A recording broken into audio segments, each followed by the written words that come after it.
members that said they could. I'm really laughing because I just texted like, oh shoot, we should make sure to record it.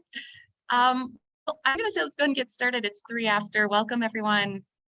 I'm Jessica Strong, the Executive Director of the Social Work Hospice and Palliative Care Network. And I'll echo what Stacy said just a minute ago. It is great to see so many familiar faces, some board members here, and a lot of new faces. And that's really, really exciting.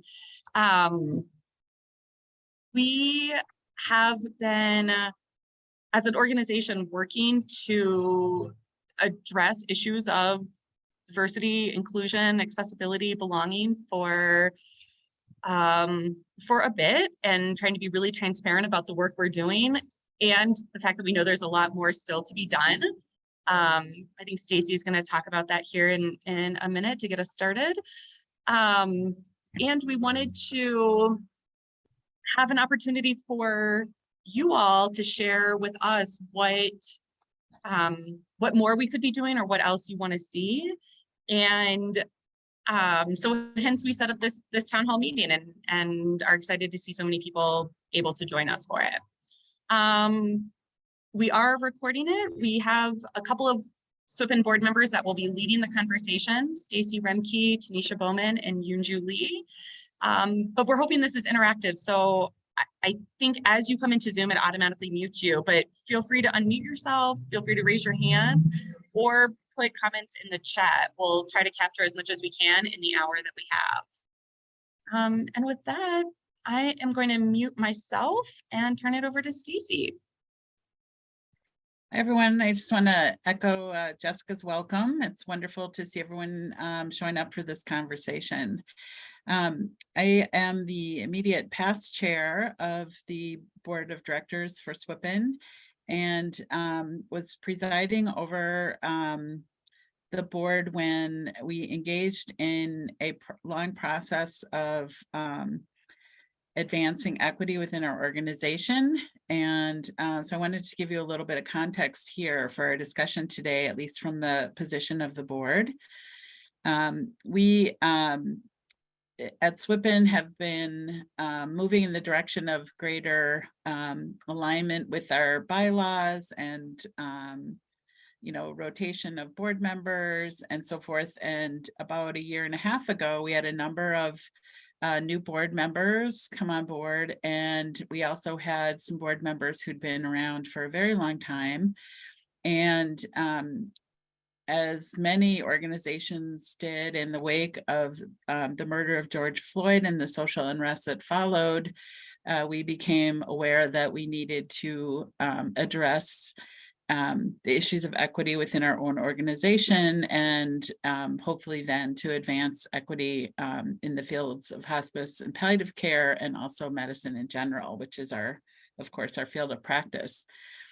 What happened was we had a couple of meetings intended to be an open discussion, and what came to light was that we were in fact unconsciously operating in ways that were contributing to harm for board members of color and board members who represented or were members of groups that had been historically excluded.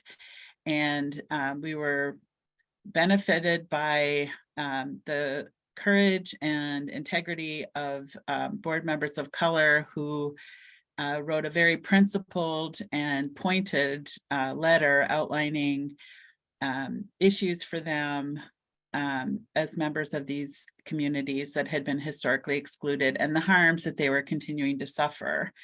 As you can perhaps imagine, this created quite a bit of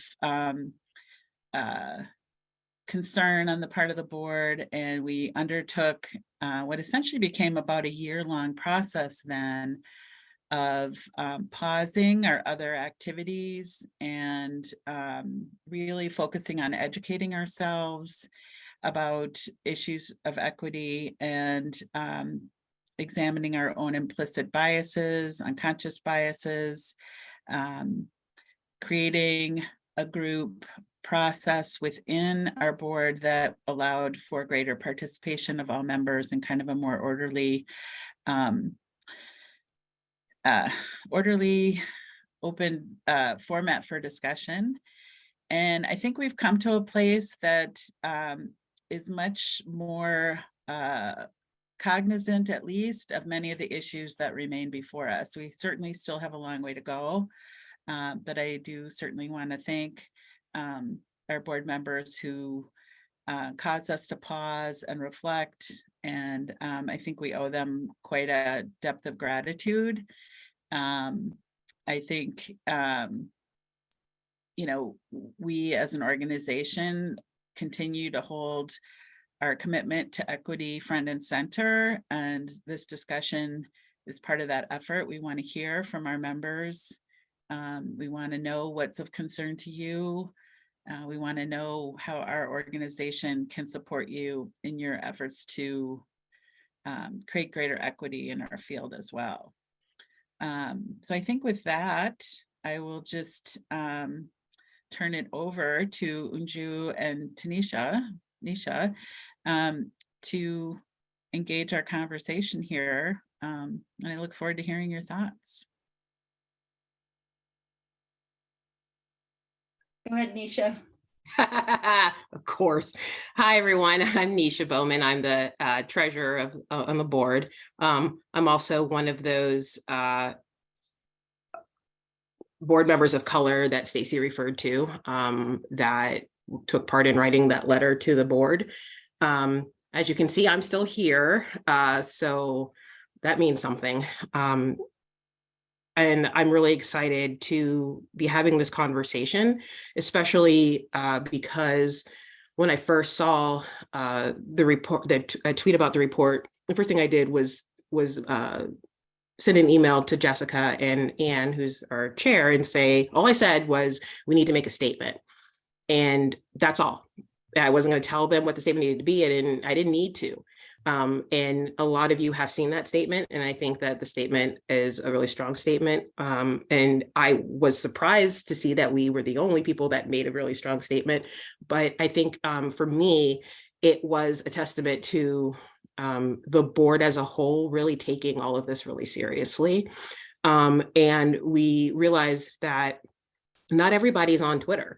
And not everybody knows what's going on, and people are catching bits and pieces of things as they come out. And, you know, social media is great, but those of us who aren't, don't live on it, need the same information. And, you know, so we wanted to make sure, first of all, that everybody knows what's going on. And then if they have, people have questions, suggestions, for us in general, for each other, we wanted to give people a place to do that. I wish it could be more time than we have. And I know we're not going to get to everyone, but I'm hoping that we come away with you guys feeling better informed and heard. So just to ditto that, I think the goal this afternoon is we are a member organization. We want to have fidelity to our membership and fidelity to our principles. And so wanting to really just get some feedback, understanding, help guide us to what our next steps can be. Though one concrete step, I know that's had been made immediately on the heels of the AWSB report, was to provide CEU credits through another agency outside of that, so that we could sort of make clear where our loyalties are. And that was one concrete action, but we would really love to hear what conversations you're having among your peers about this, if any, and what you would like to see manifest for us to do this work in racial equity justice. I think that there are gatekeeper organizations that we feel strongly should have some different principled ideas. We've been doing a lot of work internally on decolonizing our own thoughts and practices. And so this is also on the heels of that wider conversation. And with that, I will be quiet and open it up.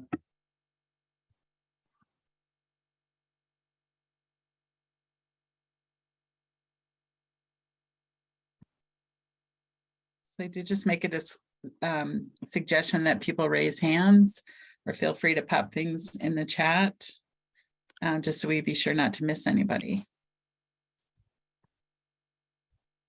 What have you been thinking about?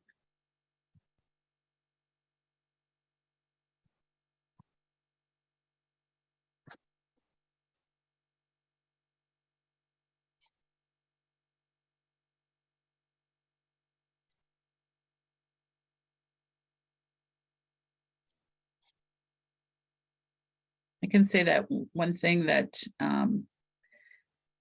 I saw on Twitter yesterday was concern about people who are about to take the ABSW exam and like what accommodations are going to be made for them given the findings from the report. And it sounds like there's not much happening in terms of helping people that are up for taking the exam right now. And I don't know if anybody else has heard anything about that or has suggestions. And the other thing that's been happening is the Council on Social Work Education sending letters out to licensing boards, basically saying, you know, we don't think you should use this exam until there's been a really thoughtful analysis of what's happening here. Although one part of their letter, which has been called out, is that they do feel that the exam is important for clinical. So that goes back to the clinical exam. They don't seem to be saying 100% that they think that it should be suspended for that purpose, which I am hoping we get a little bit more clarity on. People are asking for a little bit more clarity on that. But that's actually probably one of the strongest statements I've seen recently about that somebody is saying this exam itself is a problem and you shouldn't use it. So I don't know if anybody else has seen that or has any thoughts about that, but I just saw that yesterday.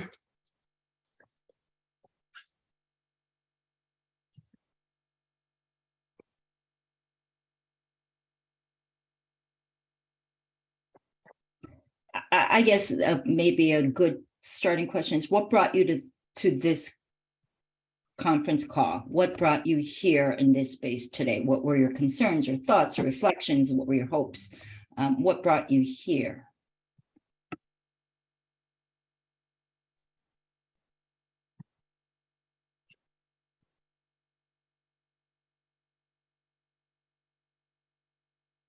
I'll go ahead and speak up.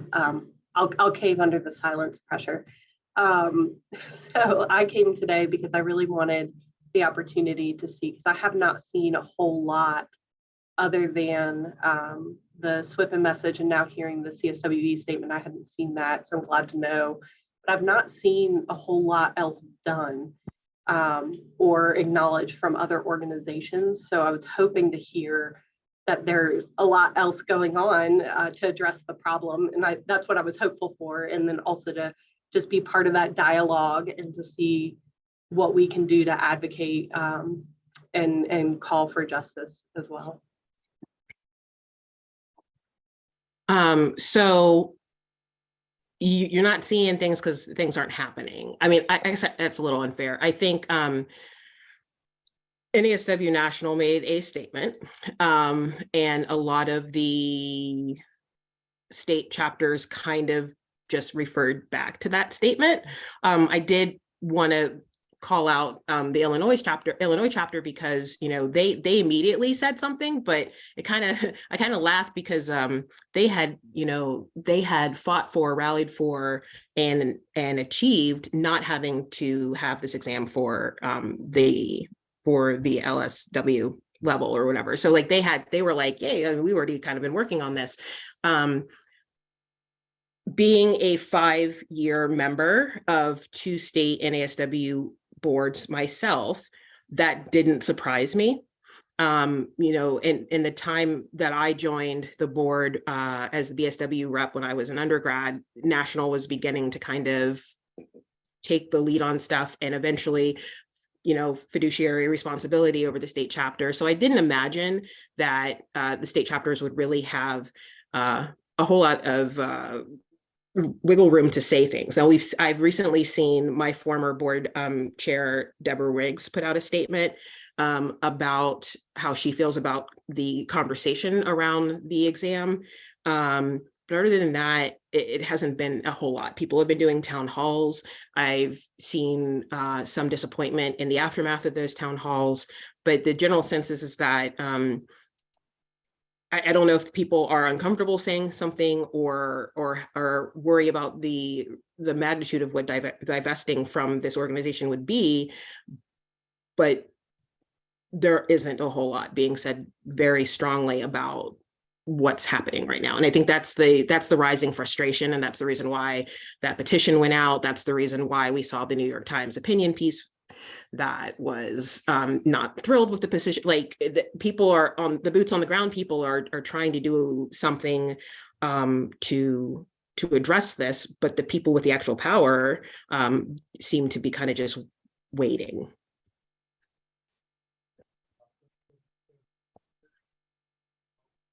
Thanks for that question and the response, Nisha. Kirsten, I saw your hand first. I think I was pretty much going to echo what the last speaker said. Just, I feel like I'm glad that these investigations are being done and that they're being reported and finally putting to word, I think, things that a lot of us recognized were issues. But I also feel like so what now? And not only in the exam part of it and making sure that there's equity with the exams, but even as someone who's worked in social work for 18 years now, it feels like I also don't know what's being done to help with recruitment. I feel like a lot of the places, not everywhere, but a lot of the places I've worked is very monochromatic, like myself, of a majority.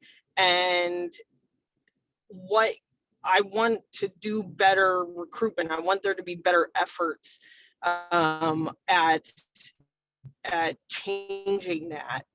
And I don't see that. And I guess I obviously haven't come up with good ideas on my own. But I really want to do something to be a part of a response and not just read the reports.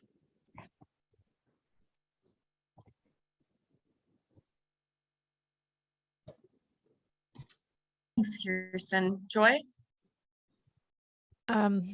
Excuse me. I appreciated getting the email because it frankly woke me up. I'd been involved in studying and then taking the licensing exam for my clinical, which I did in August, and then this month working toward the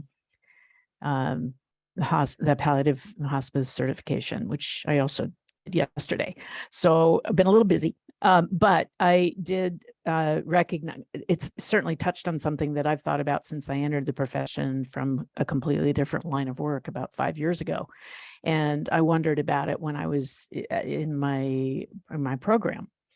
And so the first thing I did once I saw the issue presented to us is I went to look at the state data and I went to look at the school level data. And I got really concerned about the fact that the disparities are just so utterly obvious, school to school, and just wondered what's happening at that level.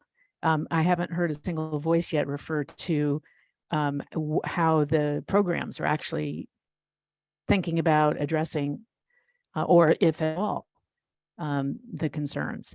And so I think this is part of the problem, though. There are so many layers to this and so many different ways to cut the data that it can, I think, offer some murkiness as to, well, where should we focus? Where should we start first? Which of these slices do we focus on first? And what does that even look like? There's just a lot of different interests being represented. So to the question of, why aren't more conversations happening? I don't know, because I'm not as involved as many of you are at the sort of leadership level, with the vision that comes from that, being able to see what's happening on multiple levels. But I just feel from an organizational dynamic standpoint, when a whole lot of people are worried about a problem, there's tends to be resistance to any one of them raising their hand and saying, yeah, I think I know what to do to solve this. And especially in an inclusive culture, which our profession is, or one it attempts to be, a reluctance to get out in front and say, well, this is what we should do. So part of this problem is fighting against our own tendency toward inclusiveness, to be honest. But I'm naive. I don't know, based on my experience, as much as many people around this virtual table do. So I'm here really as a learner. I don't know what I can do, but I would like to do something. I can just comment that there's a number of listening sessions that have been happening in the academic world, and schools being provided with that data and starting to look at it. So I think to your point that the schools are concerned and have a lot of work to do as well. I think that's becoming really clear. I also, Yeah, and Joy, I think, also- go ahead. go ahead.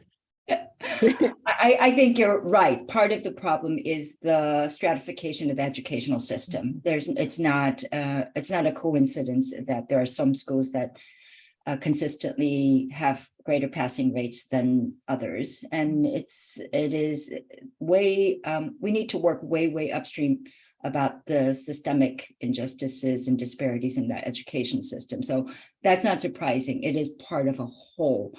And that precisely is our point, I think, is that that this is really something that happens upstream and is reflective of systemic injustices in our education system that becomes evaluated on this perceived neutral exam, which is not neutral at all in that it's representative of the system. Yeah. So that's precisely our point. So thank you for pointing that out. And I think that there, we don't want to let ASWB use schools as a scapegoat. Like, we know there are issues. Like we before all this happened, people were already saying there is an issue in social work education. That's nothing new. It's been a long time. There have been rifts over that since when, like that's not new. The finger pointing at the schools and away from the actual test itself is a problem. And so I can imagine the schools, if I were at a school, I'd be like, no, that sucks. Like this is part of y'all's thing, But I think the other thing that that's been bothering me is there's a lot of other populations that don't have data from this. There, of course, this race disparity thing is horrifying. But we also know, and people from other populations who are a little more underrepresented or, whatever, where's their data? And are we going to have to, what are we going to do to get that data? What else is lurking in the shadows of the data of this test? And I think it's important for us, because we've talked about this as a board, to let our membership to know that we recognize that it isn't just a racial disparities issue with this test, that there are other things that we need to fight for more information about, that we hope to.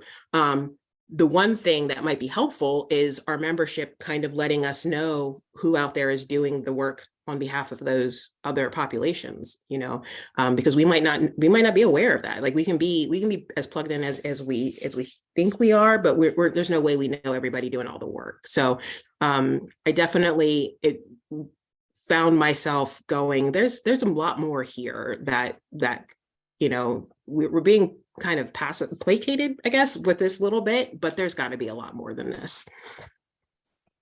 If I could, I just want to add a comment to that, which is what ASWB did was give us the data that was easy for them to give, because it's the data that's easy for them to collect in the existing system. I think it's a call to arms to gather more data.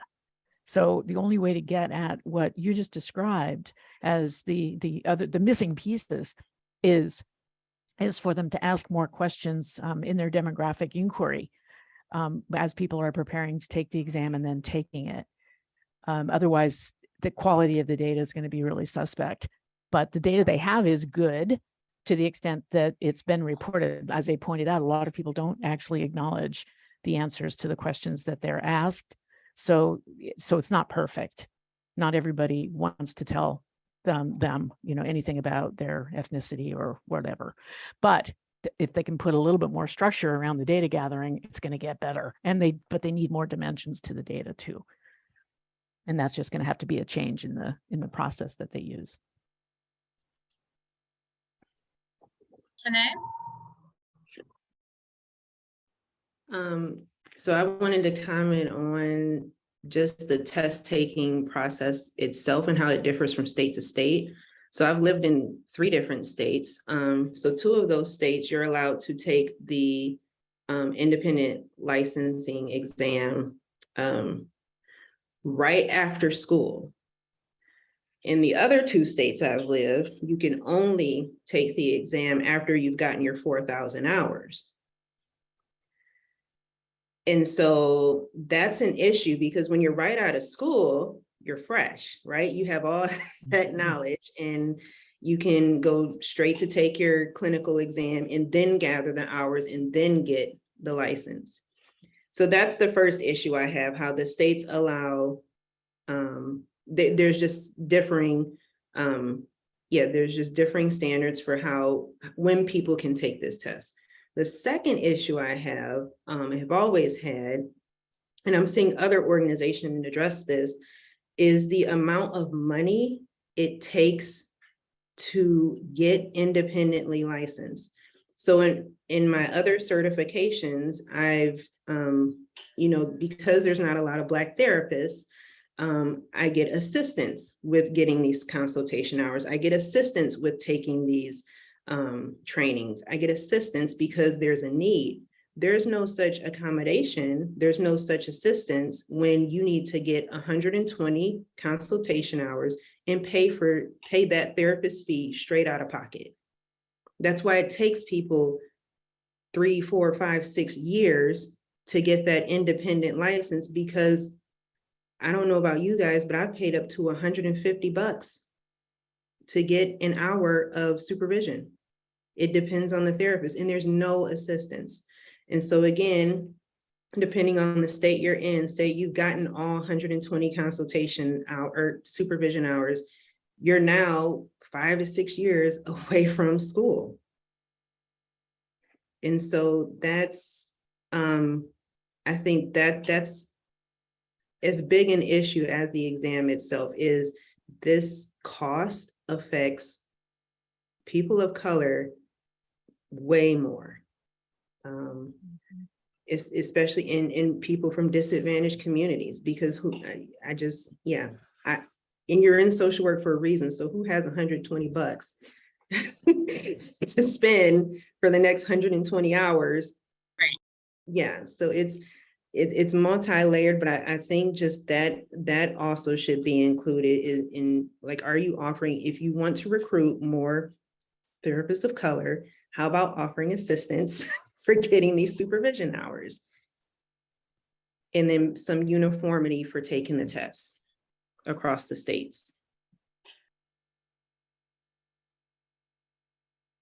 I think that's a really good point, because I mean, I'm in Texas, and just our board alone. And so I came from teaching and started my social work as my master's. And I graduated in 2016, and it hasn't improved. People are waiting. It took me contacting my state representative to get my hours approved for supervision. And it was over a year in before they approved it. And if they had said no, I would have been out all that money and all that time. But I think it's a bigger problem systemically in our education system all the way up, because I mean, the tests themselves, all those standardized exams all the way down are biased culturally, racially. I mean, we saw it. That's why as an educator, we had to teach vocabulary, because there's vocabulary specific to exams that is not in your everyday world. It's only in that academic section, and it's not really testing real knowledge. right? And so the ASWB exam is in that similar vein. They focus so much more on making the questions, having to decode what it's asking you rather than actually testing your knowledge, your skills, your abilities, your information. So I do think we need an exam, and I do think we're moving in the right direction with the new compact, the interstate compact that they're working on, but that really should be something that should have come out a long time ago. And we're social workers, and I always find it fascinating that we don't fight for ourselves. Like with pay, with this test, with really a lot of things, I don't see a lot of political action or advocacy for ourselves to keep going. So I think this is the start of a much bigger conversation about social workers finally getting their due and their place in, because some states, they recognize social workers as an integral part and a need, and other states are not so great at that.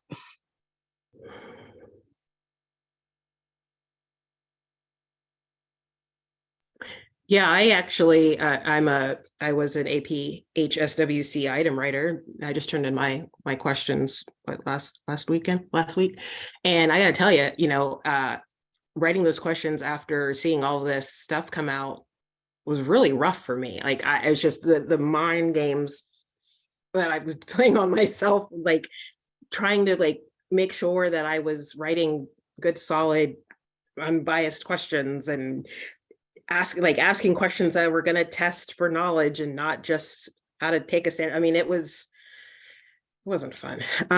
But then I think that also then calls into question other tests. How do we feel about other tests that we are taking, and what information we might want to know about them, and are those tests doing the same thing? Like, why would we think they aren't?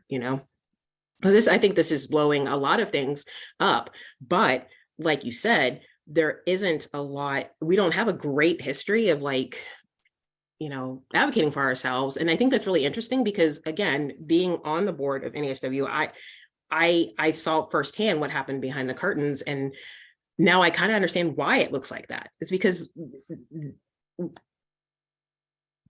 there are certain things are found to be more important than others. And if you are also trying to ride a fence and not upset this side and not upset this side, then it makes it really hard for you to really be gung-ho about something, because you're going to mess up. I literally was told we couldn't advocate for things because it might make this other group upset. It had nothing to do with the fact that it was right or wrong. It was just, we ride the middle. So until we have organizations that are willing to fight, which is what I told the poor volunteer that called me about why I didn't up my NASW membership the other day, until you're willing to show me that you are going to fight for the things that I've been begging you to fight for, then I'm spending my money someplace else. But when those organizations are the ones that have the ears of the people making the rules, we're going to get stuck. So how do we get around that? Considering what Shava and Katie are writing about the decoding part, it occurred to me that, having also written as part of being an item writer in the past of an exam, that these ABSW as well as ACHP, I never get that acronym. Anyway, that advanced palliative exam, they work with test writers, and these test writers are generic organizations that write up tests for all fields. And they have a template in the types of questions that they ask. And so it's, if I'm recalling, PSI was the name of the consulting organization. Yeah, it's PSI. Right. So, and so they guide the item writers into how to write the questions. And it is a format they use across the board, not just social worker exams, but other licensing exams. And so I think that's part of where we may be, where the problem is, that we're, and as you all know, trying to develop credibility within the medical field, we're trying to professionalize our identity just like all of the others. And as a result of that, we have these professional exams that are duplicating what is existing in the fields. And that's where I think some of the disconnect comes, because this decoding process is part of the standardized testing market and these consultation organizations that give you a template of how to write these questions. So it may not be just the ABSW, SW board's decisions, it's also these consultation companies. Right. And then you look back, like, Ms. Lee, I was thinking about what you were just saying and thinking of what Shanae was saying with cost. And I'm thinking, okay, I'm a white woman. I'm 45 years old. I have a spouse who can help me with the funds to pay for these online classes and this program that helps me to study for the way that the ASWB wants me to answer the questions.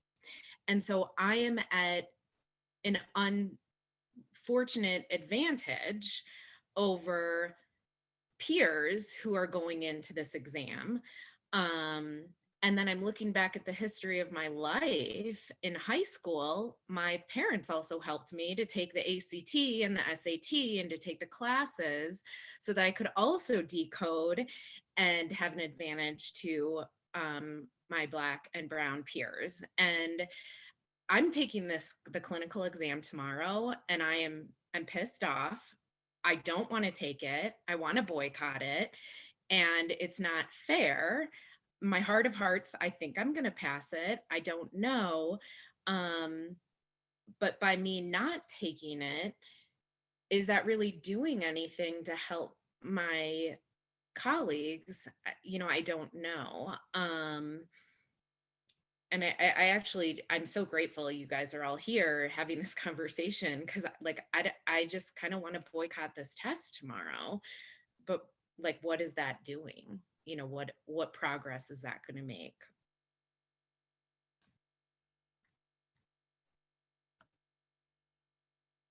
Yeah, I hear you. So one of the things that I've seen that people are doing to address some of the cost issues is trying to develop programs that remove that barrier. I am in one of those programs, actually. So I graduated from the University of Pittsburgh. I was brought here through basically what I think is an affirmative action program called the Blue Chip Students of Color. That's really the only reason why I came, and they gave me a scholarship, a partial scholarship. And that program was to bring in really great looking, underrepresented Black and brown candidates to the school, show them around for the weekend, put them up in a hotel and convince them to come to Pittsburgh. Fast forward a few years later, and I get a message asking me if I want to take part in a clinical licensing supervision pilot program where members of underrepresented communities, not just Black and brown, as it turns out, get free supervision, group and individual, and all kinds of other things. It's a laundry list of things. I have the hospice and palliative certification. I wasn't going to get my clinical license. I didn't really want it. But some stuff has happened at work that makes me think that it might be helpful. So I was in this program and all this blew up, and I called my supervisor and said, I don't want to do this anymore. I don't want to do this anymore. I don't want to take this test. I don't have anything to do with this. I've since gone back to go. Part of me is like, I don't want to look a gift horse in the mouth. There are a lot of other people that would have liked that opportunity. I can't afford it. So if I actually do want to get it, you know, this is going to be the best way for me to do it. So the program, I want it to succeed. I want, you know, someone who represents my college pretty well. I want to be able to show people that, you know, this is something that we can do. But I'm struggling, you know, I'm really struggling because I don't believe in the test. So the supervision is great. I'm surprised how much I like supervision, but the end game for me is, why am I even bothering with this? You know, so I hear you. I mean, I don't personally, I'm not asking anybody not to take the test. I mean, you need to do you. I think the focus needs to be on figuring out what the hell we're going to do with all the rest of this stuff.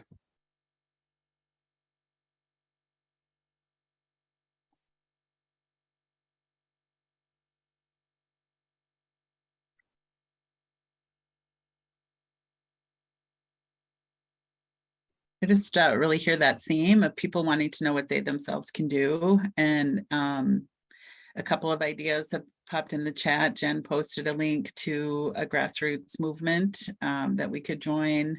I think we can all start to pay attention to what's going on in our own states. And I'm thinking, as we're talking, that maybe SWHPN can think about drafting some talking points based on our discussion today that people can share, you know, in whatever venues they have access to.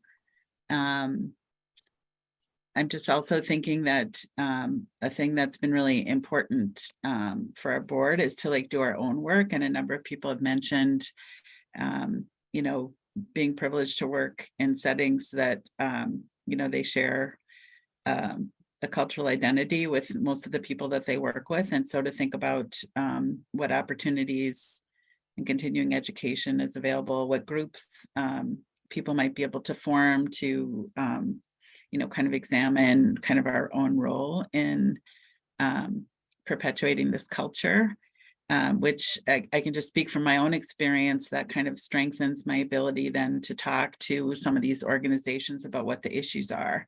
Because I think that there's just so much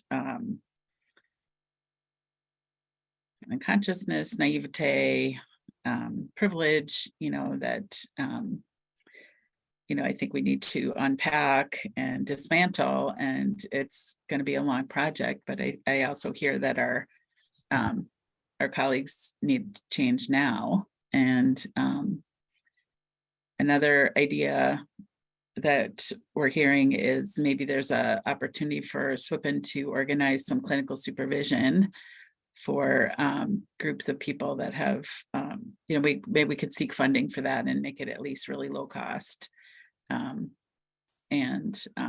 at least help with that part. So those are a few ideas I'm hearing generated. Joy, is your hand up again, or is that an old one? It is.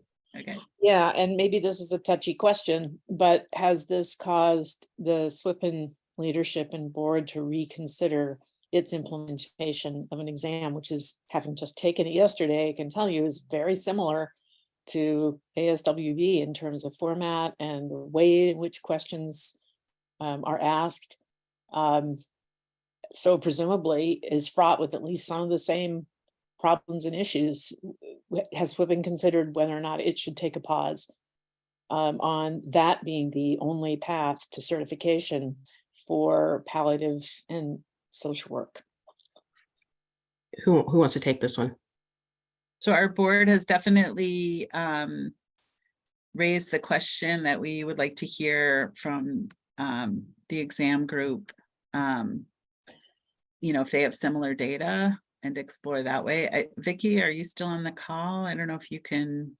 Before Vicki pops in, I just want to make it clear, I don't know if everybody knows this, but that exam isn't our exam. So let's just make, that's not our exam.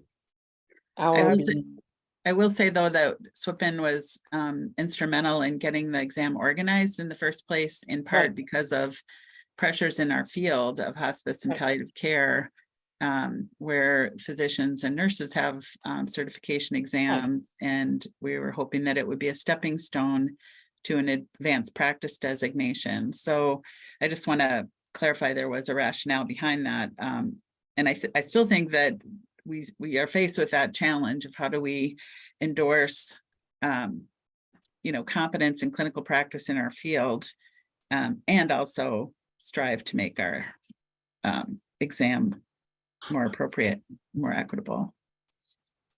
So Vicki, I'm sorry to call you out, and if you don't want to comment right now, that's fine. I would like to echo that there is a, although the APHSW was the initial idea of it was germinated in the SWHPN board in, I believe it was 2017. It is a separate nonprofit organization.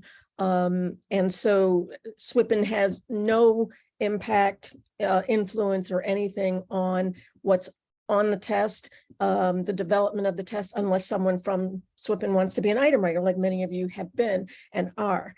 But that's not a representation of SWHPN. So you're exactly right. Stacy, that SWHPN has nothing to do with the veracity or the exam structure at all of the APH SWC certification. I just want to, if I might, just say that again, I'm naive, so I'm happy to be corrected, but there was an awful lot, a heavy endorsement by SWHPN of the exam. So simply as a visible, active sponsor of it, it may not be your exam or our exam, but there's definitely a sense of ownership that probably needs to be considered when wondering if maybe SWHPN has some power that it's not yet accessed to have a voice in this. I don't want to derail us from the larger. No, that's a good question, because we have talked and about I think it's right. And I think it's part of the conversation. Absolutely, Joy. Okay.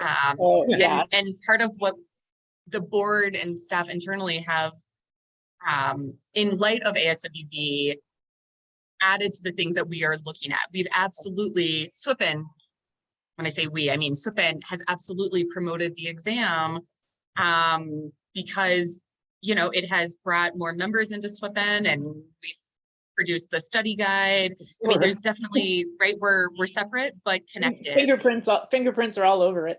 Right. And I think it's worth part of the overall ecosystem that we are talking about here. How do we take this entire conversation as it relates to ASWB and say, what else do we need to be looking at SWHPN? Well, maybe, right. And one of the conversations we had was where else can we flex our or who we are? Like, who else can we go and say, you know, where's your data? How, like, we are currently trying to figure out, like, how strongly do we want to say, we already said we're not working with ASWB right now. We already said that. So who else should we be kind of squinting our eyes at and looking at and requiring some of that stuff? And, you know, I think that is currently happening. I think that I think that plus with it, I think there's a lot of stuff happening behind the scenes that we are going to work really hard to try to make sure you guys know we're doing. I think this setting is hard because it's like, we want to make sure you guys have time to ask your questions. But we didn't want to like come in and be talking at you. So we definitely hear what Joy is saying. We definitely know the responsibility, given the fact that, you know, our name is connected to it. I just wanted to make sure that people, because we weren't sure if people know, because when I took it, I didn't realize that SWHPN was not their test. But we are talking about it. We are trying to figure out, you know, beyond ASWB, who else are we partnering with that needs to, you know, be as transparent. Well, and to build coalitions and, you know, strengthen our base to push these issues, I think is also a good idea. I'm just mindful of time. Oh, Vicki, did you want to say something? No, I just wanted to jump in, and this, you know, this is a very complex issue and important one.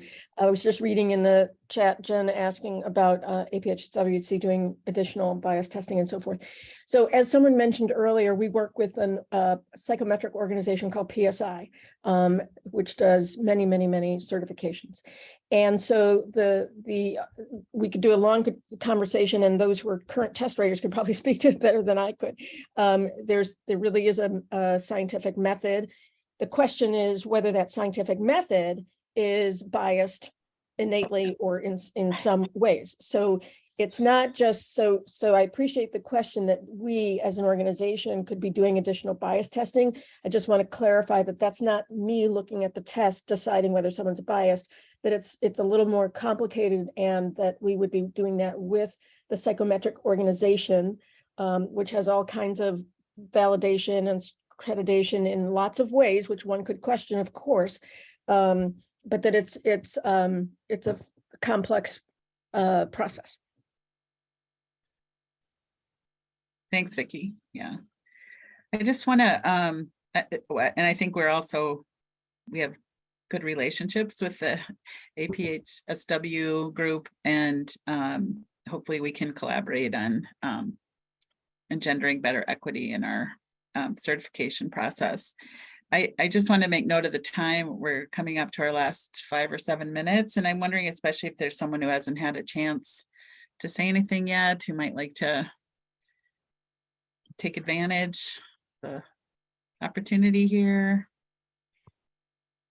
And Jessica posted in the chat, people can submit ideas or comments to her as well. At her email in the chat. Anybody feeling that little antsy feeling like they want to say something?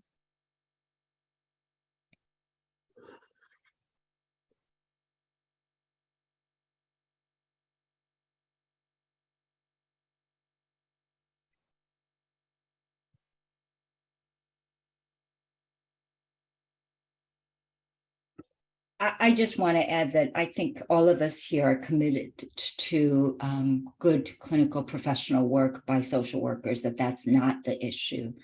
The issue really is about an exam that may have not just implicit bias, but has a bias towards a way of knowledge. And I think this psychometric, the PSI organization, which is just an agency that helps organizations create certification exams, that may be following a pedagogy, a knowledge-based assumptions that is based on these quote unquote rational, objective, reasonable thinking, linear ideas, whatever it is, that is not easily accessible to all spectrums of people and cultures and intellectual abilities, and that is where the problem is. So I think it is, like Vicky said, a complex issue, because it's not just, AHCS.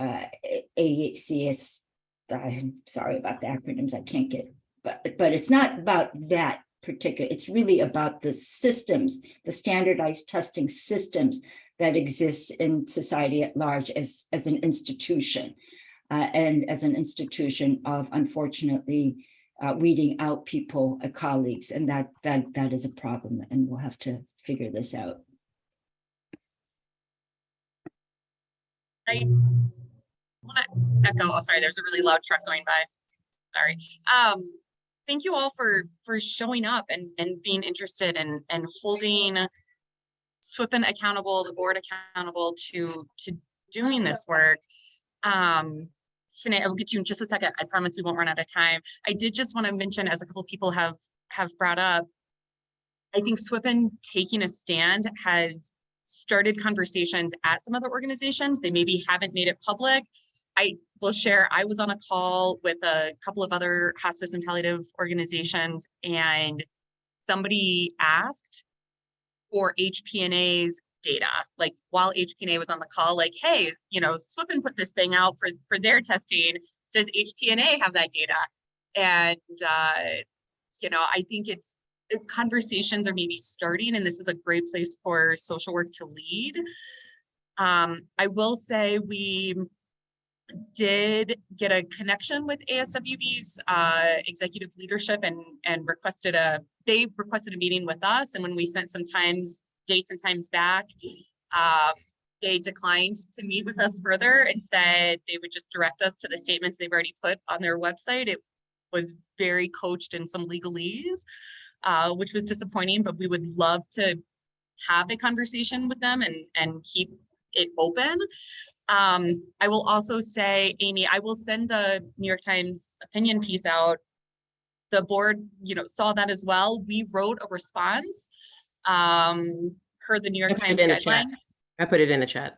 Thank you. And the New York Times opinion declined to run our response from the National Organization of Hospice and Palliative Social Workers, right? We thought a response was warranted, and they declined to run that. So as Stacey said, I put my email in there. Please send me other ideas, or, have we thought about doing this, or what about that? I'd love to hear from folks. Shanae, you want to close us out?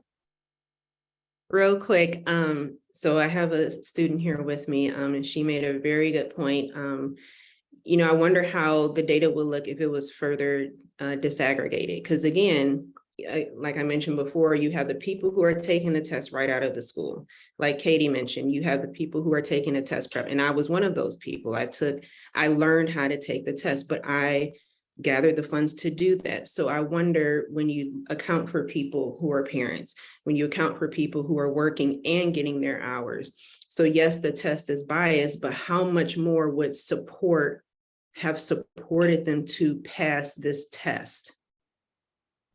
And so I'm further interested in so is she, in the disaggregated data because that test prep made a 1,000% difference for a person taking the test 7 years out of grad school. Yep. I'd just like to echo what Unju and Jessica just commented on too. I think it's really important that we keep the focus on this as a systemic problem. This is not a social work issue. We are, taking the lead on recognizing and grappling with this perhaps, but I think we should encourage our physician colleagues, our nursing colleagues, our pharmacist colleagues, everybody else, look at their own data. And again, maybe we can partner in trying to make things better.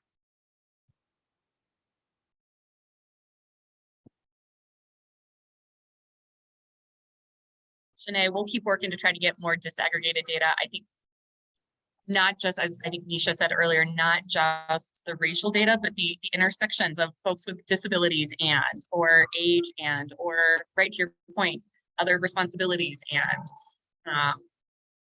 make how do we expand that accessibility, right? If there's going to be an exam or, abolishing it altogether. Well, we have a minute to go. I really am so grateful for all of you showing up, and we will keep doing what we can as a membership organization to make this worthwhile. Thanks, everyone. Thanks, Thanks, guys. Good to see you all. Bye.